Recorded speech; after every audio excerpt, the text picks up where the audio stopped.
জেলা থেকে সরাসরিতে এবার জেলার অন্যান্য খবরের দিকে নজর রাখতে হবে। খানাকুলে সেখানে বিজেপি বনাম বিজেপি পঞ্চায়েত সদস্য সহ দলের একাংশের হাতে আক্রান্ত বিজেপি পঞ্চায়েত প্রধান।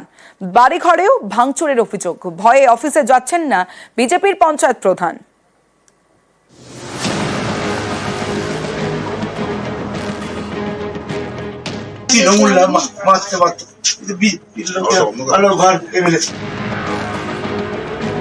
আফসোসটা তার এখানেই, তৃণমূল নয় দলের লোকেরাই তাকে মারধর করেছে,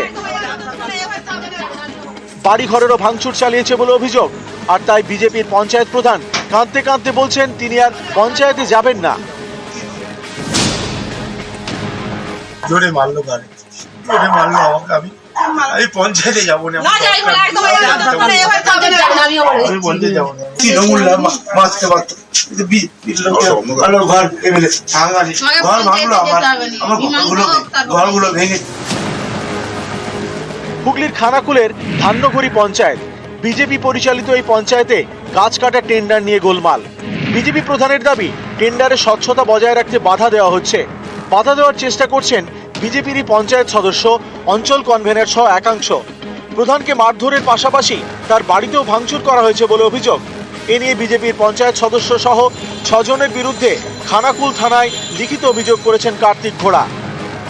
যে দুর্নীতিযুক্ত পঞ্চায়েত গড়তে আমরা বদ্ধপরিকর ছিলাম, সেই দুর্নীতিযুক্ত পঞ্চায়েত গড়তে গিয়ে আজকে আমাকে মার খেতে হবে। জেলার নেতৃত্ব, রাজ্য নেতৃত্ব যতক্ষণ না কড়া পদক্ষেপ নেয়, প্রশাসনের যতক্ষণ না কড়া পথ, আমি ততক্ষণ আমি যাবো না। আমি নিরাপত্তার পথে অভাব করছি। এদিকে অভিযুক্তদের পাল্টা দাবি প্রধান নিজেই দুর্নীতিগ্রস্ত। টেন্ডার প্রক্রিয়া স্বচ্ছতার দাবি ওঠায় নাটক করে ফাঁসানোর চেষ্টা করছেন প্রধান। কোনো মারধরের প্রশ্ন যায়নি বা মারধর কোনো করিনি, ওখানে যাইনি আমরা। প্রধান সাহেব মোটেই স্বচ্ছ নয়, একদম দুর্নীতিবাজ পঞ্চায়েত, মানে দুর্নীতিবাজ প্রধান। ডাইরেক্ট একদম কলকাতা, ওখানে পর্যন্ত আমরা চুনদা যে আছে ওখানকে পর্যন্ত আমরা চিঠি নিয়ে যাবো যে এরকম দুর্নীতিবাজ পঞ্চায়েত প্রধানকে আমাদের প্রয়োজন নেই। পুরোটাই হচ্ছে কাটমানির বিষয়। মরোরা খালের ওপর যে গাছ, সেই গাছকে আদামূলে কেটে বিক্রি করে দেওয়া হচ্ছে, লুটপাট চলছে। গাছ কাটাকে কেন্দ্র করে একটা সমস্যার সৃষ্টি হয়েছিল। আমাদের পঞ্চায়েত প্রধানের সঙ্গে আমাদের কিছু কর্মীর একটু বচসা হয়েছিল, তো সেই বিষয়েও আমরা নিজেদের মধ্যে একটা আলোচনা করে সেটা মিটিয়ে দিচ্ছি। যেটা তৃণমূলের গোষ্ঠী থাকে, বিজেপির না। আমি পঞ্চায়েতে যাবো না। খানাকুল থেকে শুভদীপ ঘোষ, নিউজ 18 বাংলা।